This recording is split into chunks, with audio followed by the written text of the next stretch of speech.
Hello! In this lesson we're going to ink our characters and we'll leave the illustration with the final inking before we apply color to it. The first thing we'll do is to lower the opacity of the layer where we have the sketch, and after that we'll create a new layer in which we'll apply the ink. The brush we'll use to ink is the same that we'll use for the sketch. In this case, of course, you can choose the brush you want and the one that best adapts to your stroke or to your sketch style. You'll have this brush available among the attached files on this course.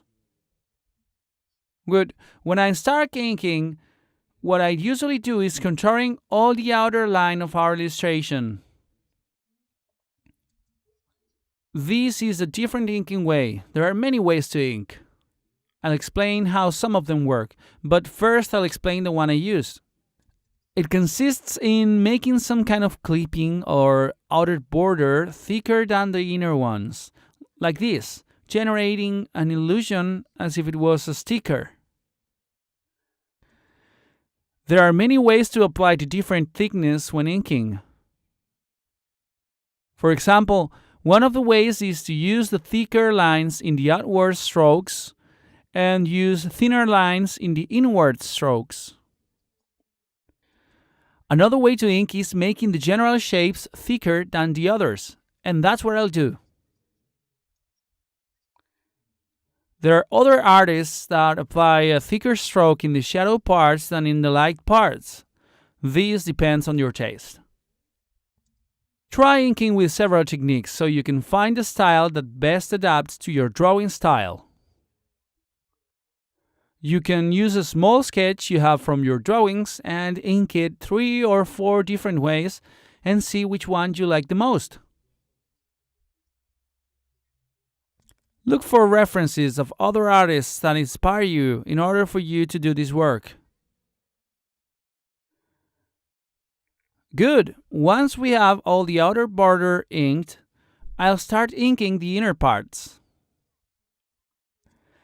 I lower the size of the brush we're using and start modeling all the inner parts, beginning with the more general blocks and then go into the details.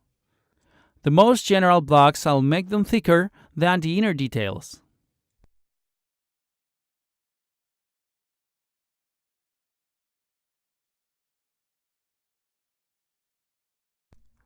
For example, the smaller the detail I'm inking is, like for example a wrinkle or a facial line or these kind of things, the thinner the brush I use will be.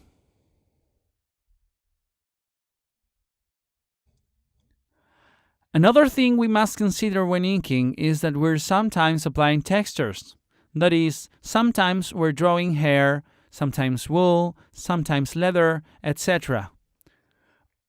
All these elements have different strokes. In order to know how to apply the texture to each of these strokes, you could either inspire in other artists and see how they solve this matter, or just try yourself.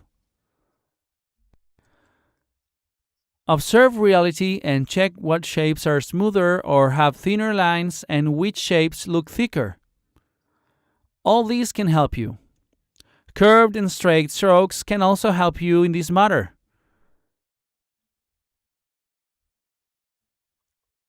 When inking, you can take into consideration the style you're going to use too. For example, if you're going to use a simpler style with less lines, but all of them matching, and in the end, they arrive to a precise conclusion of your drawing, or on the contrary, that you're going to add more details. In my case, I'll use a style which, despite being cartoon and it's more or less simplified anatomically, it has many details. There are a lot of volumes and many shapes that overlay on top of each other, and because of this, I have to consider the volume of each object.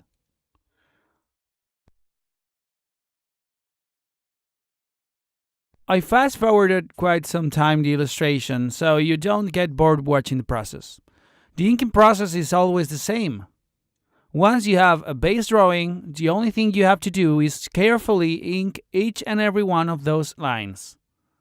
If you see there's any shape you have to correct, you can obviously do so. either during the inking process or coming back to the sketching part, redraw it, and then inking on top. That depends on how fluent you are using the brush.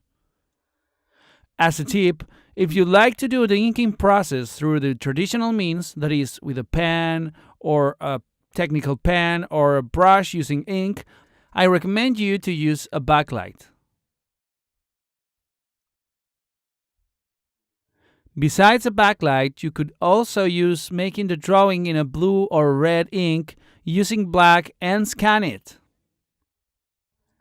After scanning, you could erase all the red and blue parts and keep the inking. There are many resources you can use in order to ink.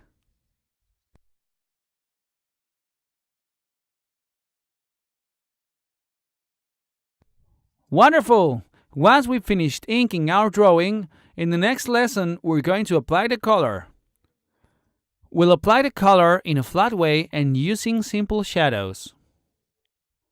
I hope this lesson was useful and that you learned above all. See you in the next video.